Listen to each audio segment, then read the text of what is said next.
So we're pretty upbeat about the year ahead. We had a pretty big 2017. We acquired 6 assets, circa 1.5 billion. We've kicked off 2 projects early this year in New Zealand. We've got a project workbook of circa up to $1.8, $1.9 billion that we're pretty confident will get underway by the end of the year. And not to mention the balance of our existing portfolio, which is really diverse both geographically and in terms of the size of our centres. So, that exposes us to lots of different trends in lots of different markets and, gives us lots of great opportunities. So, we're sort of pretty upbeat about the year. We're in a good place. We've been through a bit of a refresh of our strategy and our team, so we're really focused and excited about what 2018 and beyond brings for our business. So I guess amongst all that, there is a lot of discussion about disruption, not just in our industry, but in lots of industries. And really for us, as Gary said, it still just comes back to that fundamental core of delivering great customer experiences. That's what it's all about, and really understanding our customers and communities and what it is that we need to do to really help them connect with us and create those inspiring experiences on an everyday basis. And that's really what drives visitation through our doors, whatever centre we're in, whatever market we're in, whatever style of centre we're in. So it is really about that hearts and minds of the customers. It just comes back to those fundamentals. And I suppose from our perspective, we've been looking at a lot to who is that customer, and particularly around the millennials, who are going to control 60% of the spend by 2030, which isn't really that far away.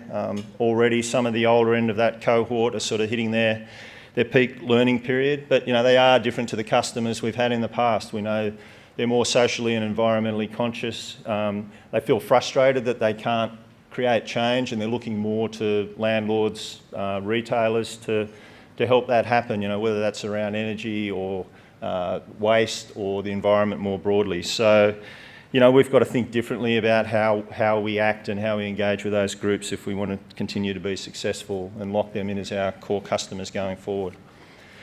And then I guess for us, looking more broadly at sort of macro global themes, global transformation's happening very quickly, and the key things we look to are really the rate and change of technology, which we think is just going to continue to getting quicker and quicker, and almost to the point it's hard to predict what's next. If you think back 10 years ago, businesses like Airbnb, Uber, even Facebook to a degree weren't really there, and they're now billion-dollar plus businesses. So, there's things that are being dreamt up now that we won't have even thought about in this room. But I think the opportunity for us in shopping centres is, how do we, with those online retailers, those online platforms, they want to create better customer experiences and engage with their customers more as well. And how do we bring the two together better to create that opportunity for them in a physical bricks and mortar sense?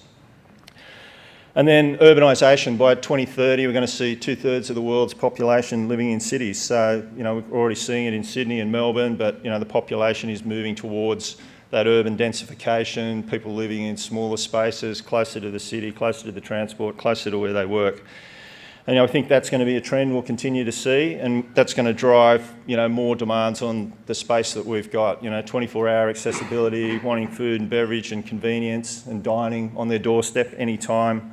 And the need for more social infrastructure, so childcare, health, education, and even community facilities like libraries and conferencing and WeWork type flexible office arrangements. So, a lot of people talk about it, but we sort of see that very much part of our future, that shopping centres, they're already the hubs of the communities they're in, but they're going to need to continue to evolve to create that relevance for their consumers as those consumers change in a rapidly urbanising world. And then really, in summary, we still think experience is key. The more we can continue to create those great experiences as an industry, we're going to keep our customers coming back through the door. What that experience is and needs to be will obviously change over time, but I think as an industry we've been great at adapting through the cycles, and we'll continue to do so, and we'll continue to have a great future. Thank you.